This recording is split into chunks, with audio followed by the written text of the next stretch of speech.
शान्ताकारं भुजगशयनं पद्मनाभं सुरेशं विश्वाधारं। Hello, नमस्ते। कैसे हैं आप लोग? उम्मीद करती हूँ अच्छे होंगे और स्वस्थ होंगे। दोस्तों, कोरोना का प्रिकॉशन सारा ले रहे हो ना आप लोग। प्लीज़ आप पूरा प्रिकॉशन में रहिए। बहुत ज़्यादा डेंजर हो रहा है, ये दिन ब दिन बढ़ता जा रहा है और जो पीक के जाके नीचे आ रहा है, तो उस स्टेट में भी आप लोग प्लीज़ कोई मतलब ये मत सोचिए कि हाँ कम हो गया एकदम से। वो धीरे धीरे कम होगा, लेकिन अगर आप लोग प्रिकॉशन ले ही लेंगे, अगर होशियारी नहीं कर रहेंगे, होशियार नहीं रहेंगे, तो ये फिर से आप लोग के लिए प्रॉब्लम आ जाएगा। तो प्लीज़ इसका ध्यान रखिए। और हाँ, आज हम देखने जा रहे हैं किस मंदिर के बारे में। आप लोग पता तो चल ही गया होगा।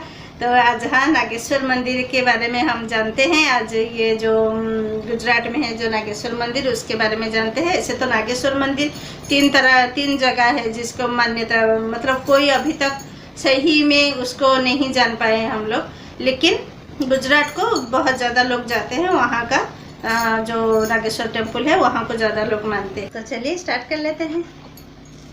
वीडियो है अद्भुत टीवी इंडिया का। धर्म के अनुसार नागेश्वर अर्थात नागों का ईश्वर होता है। कहा गया है कि जो लोग नागेश्वर महादेव की पूजा करते हैं वे विश्व मुक्त हो जाते हैं। रुद्र संहिता श्लोक में भी नागेश्वर का उल्लेख किया गया है। भगवान शिव का यह प्रसिद्ध ज्योतिर्लिंग गुजरात प्रांत के द्वारकापुरी से लगभग 5 किलोमीटर की दूरी पर अवस्थित है। यह स्थान गोमती द्वारका से बेर द्वारका जाते समय रास्ते में ही पड़ता है। इस पवित्र ज्योतिर्लिंग के दर्शन की शास्त्रों में बड़ी महिमा बताई गई है। कहा गया है कि जो श्रद्धा पूर्वक इसकी उत्पत्ति और महात्म्य की कथा सुनेगा, वह सारे पापों से छुटकारा पाकर समस्त सुखों का भोग करता हुआ अंत में भगवान शिव के परम पवित्र दिव्य धाम को प्राप्त होगा। इस ज्योतिर्लिंग के संबंध में पुराणों में कथा वर्णित है। सुप्रिय नामक एक बड़ा धर्मात्मा और सदाचारी वैश्य था। वह भगवान शिव का अनन्य भक्त था। वह निरंतर उनकी पूजा आराधना, पूजन और ध्यान में तल्लीन रहता था। अपने सारे कार्य वह भगवान शिव को ही समर्पित करके करता था।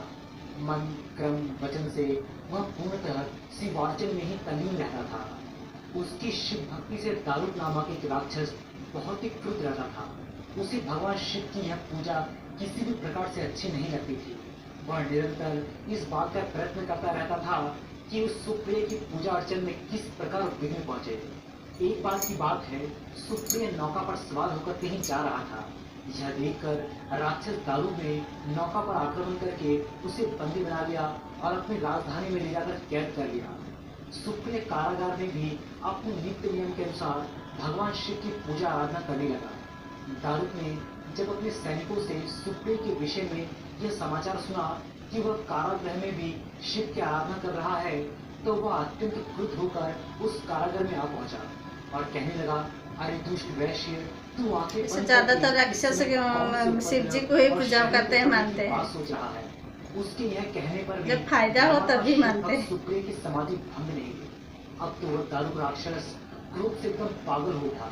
उसने तत्काल अपने अनुचरों को सुप्रिय तथा अन्य बंदियों को मार डालने का आदेश दे दिया।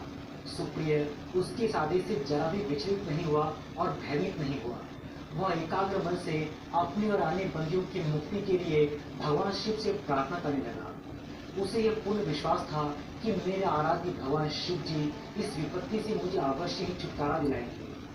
उसकी प्रार्थना सुनकर भगवान शंकर जी तत्क्षण उस कारागृह में एक ऊंचे स्थान पर एक चमकते हुए सिंहासन पर स्थित होकर ज्योतिर्लिंग के रूप में प्रकट हुए। उन्होंने इस प्रकार सुप्रिय को दर्शन देकर उसे अपना पशुपत अस्त्र भी प्रदान किया।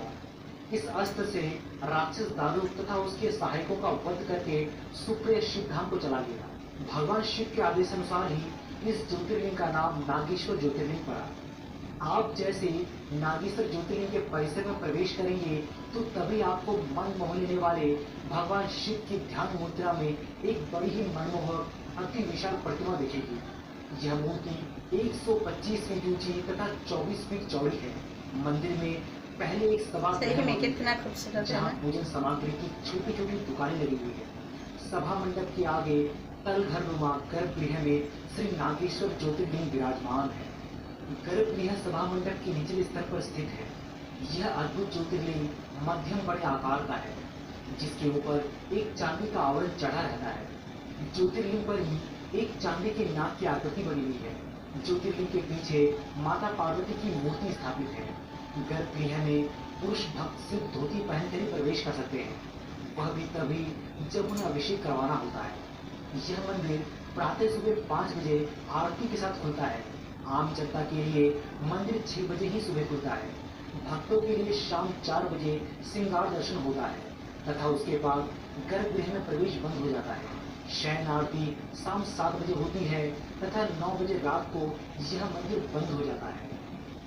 इस ज्योतिर्लिंग के अलावा इतिहास में 2 और नागेश्वर ज्योतिर्लिंग का विवरण हमें देखने को मिलता है, जिनमें से एक महाराष्ट्र के हिंगोली जिले में स्थित औंधा नागनाथ नामक जगह पर है।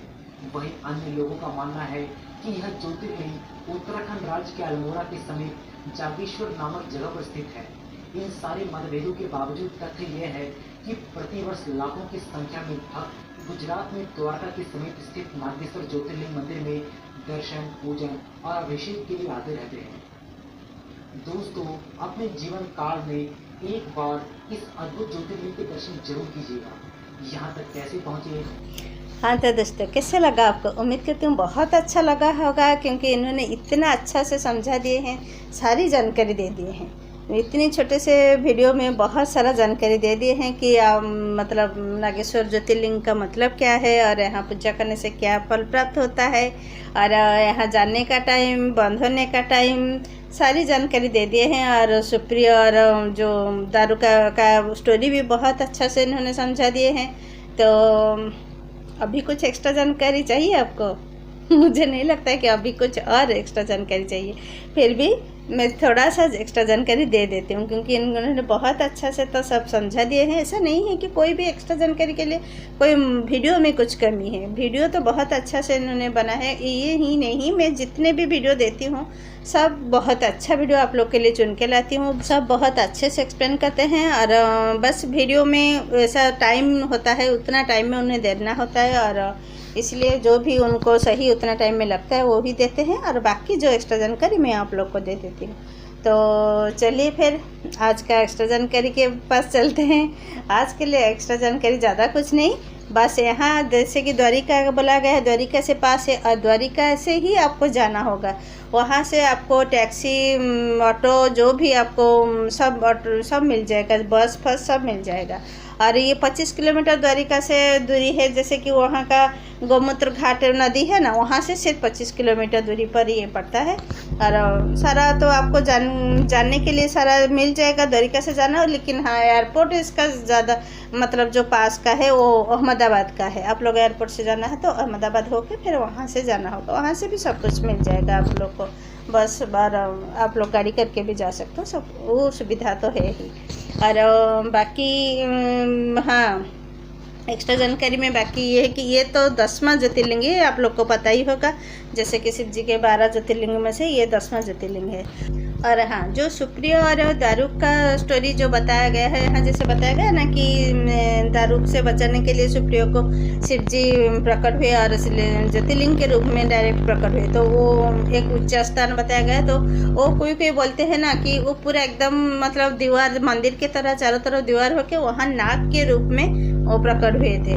जैसे कि उनका नाग का ज्योतिर्लिंग था, इसीलिए वहाँ पर नाग ज्योतिर्लिंग नाम पड़ा। तो वो नाग के रूप में वहाँ आविर्भाव हुए थे। और जो सुप्रिया को पशुपत अस्त्र जो दिए थे मारने के लिए, तो वहाँ क्या हुआ कि सुप्रिया बहुत गुस्से में था, तो वो दारू को भी मारा और फिर राक्षस को भी मारने लगा। तो इसी से डर से फिर दारू का एक बहन थी, दारू का, वो शिव स्तुति की, शिव से आशीर्वाद लिया कि वहाँ राक्षस को बचाने के लिए मांगा, आशीर्वाद मांगा। तो भोलेनाथ यही बोले कि हाँ ठीक है, मैं राक्षस जाति को बचाऊंगा, लेकिन अगर ये कहा जाए कि ये श्योरिटी हो कि राक्षस जाति कोई भी मानव जाति को कोई क्षति नहीं पहुंचाएंगे, तो ही ये हो सकता है। तो फिर दारूका ने उसको मान नहीं, और उसके बाद वो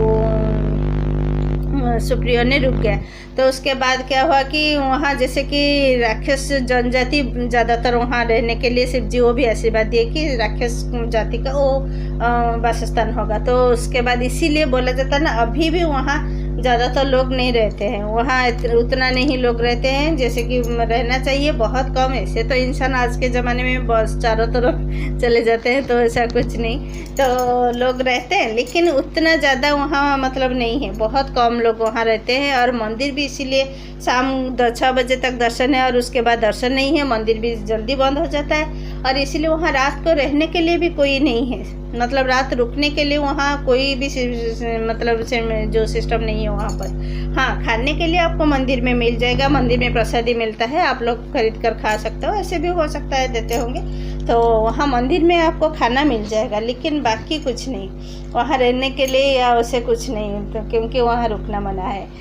तो चलिए, एक क्लाइमेट बूथ की तरह नहीं, ये राक्षस का कुल के लिए वहाँ रुकना मना है। तो चलिए, ऐसे जानकारी एक्स्ट्रा तो हो गया। हाँ, वहाँ बाकी आप लोग को जाने के लिए और कुछ तो है नहीं।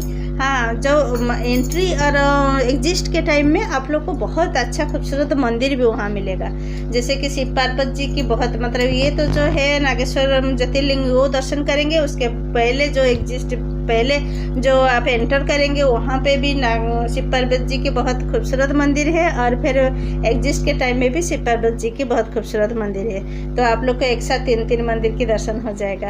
और पीछे में एक झील है बहुत खूबसूरत, वो भी है, आप वहाँ भी जाके दर्शन कर सकते हो, सॉरी आप वहाँ भी जाके देख सकते हो, बहुत अच्छा खूबसूरत है, वो भी बोला जाता है। तो चलिए, इतना जानकारी आप लोग को लेके आई थी, और बाकी ज़्यादातर नहीं है। और हाँ, फिर आज का वास्तु टिप्स आपका, आज का वास्तु टिप्स ये है, अशोका टावर फॉर गवर्नमेंट, जो गवर्नमेंट वर्क के लिए, जैसे कि आप लोग का ये देखिए अशोका टावर दे रही हूँ, ये अगर आप लोग का गवर्नमेंट कोई भी प्रॉब्लम हो या फिर काम अगर बीच में रुक जाता है, बहुत सारा गवर्नमेंट वर्क का, पर्सनल हो, कोई कंपनी का हो या फिर बिजनेस का हो, बहुत सारा काम गवर्नमेंट में आप लोग का रहता है, और वहाँ भी अगर काम रुक गया, बहुत ज़्यादा टाइम ऐसा ही होता है, ज़्यादातर ही होता है कि गवर्नमेंट वर्क रुक जाता है, काम नहीं होता है जल्दी, बहुत लेट होता है, तो उस सब काम के लिए ये अशोका टावर है। आप लोग इसको रख सकते हो ऑफिस में, पर्सनल अपने पास, या फिर कोई भी बिजनेस आपका जो एरिया है वहाँ पे भी आप रख सकते हो। और इससे बहुत अच्छा से आपका जो रुका हुआ काम भी हो जाता है और गवर्नमेंट वर्क का स्मूथली हो जाता है। जो भी मतलब आपका कोई केस वगैरह हो या फिर कोई काम हो या फिर कोई जैसे गवर्नमेंट लिंक का कोई भी हो तो हो जाता है, ऐसा ही वास्तु के हिसाब से माना जाता है। तो चलिए, इनका लिंक भी मैं नीचे दे दूँगी, आप लोग चाहो तो वहाँ से भी खरीद सकते हो।